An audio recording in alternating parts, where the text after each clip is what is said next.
Àṣàbí ṣàdọ́là mo ti dé lónìí pátí òní wọ́n gbà ìpa wọn tán ni. ilé ìwà Àṣàbí.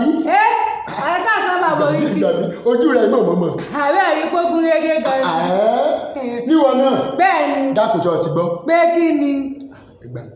ọ̀gbọ́. àní pé kí ni bàbá orí kí. ọ̀gbọ́ pé jákèjádò Nàìjíríà àwọn òṣèré tún ti lẹ́kàn sí. rárá o àwọn èyí tẹ̀mí mọ̀ ANTP tápà mo tún mọ ìmọ̀ àpapà àtàwọn míì tí ìṣe ẹ̀mọ́ gan. ọkàn mi léwu ọ̀fẹ́ ló gbọ́ nípa AY Unity Campus Studio Movies Association of Nigeria àwọn ẹgbẹ́ ìfẹsowápọ̀. nígbà wo làwọn yìí tún bẹ̀rẹ̀ o. ó ti pẹ́ lára wọn ANTP ń bẹ nínú wọn lára wọn tápà ń bẹ nínú wọn lára wọn ìmà ń bẹ nínú wọn olórin mùsùlùmí ò gbẹ́yìn olórin kìrìsìtẹ́nì ò gbẹ́yìn ẹ̀ẹ́dì ń panudé bàbá kódà àwọn oní hip hop wọn ò gbẹ́yìn.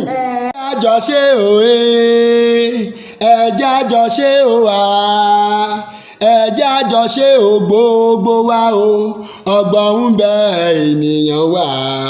ènìyàn wà ẹ gbàgbé ọ̀tẹ̀ àṣeyè lálákàn ń ṣepo léwà unit fi dàbí ọgbọ́n láṣẹ kóra wa jọ ní ìṣọ̀kan léwà unit fi dàbí ọgbọ́n láṣẹ kóra wa jọ ní ìṣọ̀kan ọgbọ́n ń bẹ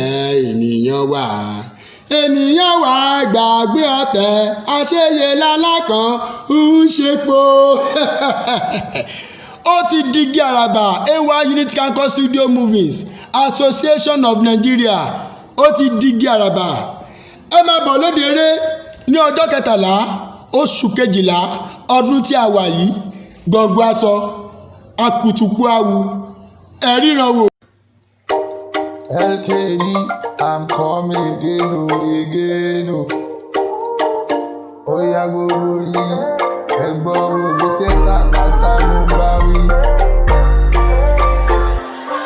A1 unit, ò ní bàjẹ́. A1 unit, ò ní bàjẹ́ o. Wá. A ní A1 unit, ò ní bàjẹ́. Wá. A ní A1 unit, ò ní bàjẹ́ o. A1 unit, ò ní bàjẹ́. Gbogbo wa pátá ni mo kí. Ajẹ́ my chairman, bàbá ní my vice, my treasure, ọmọ ayé. My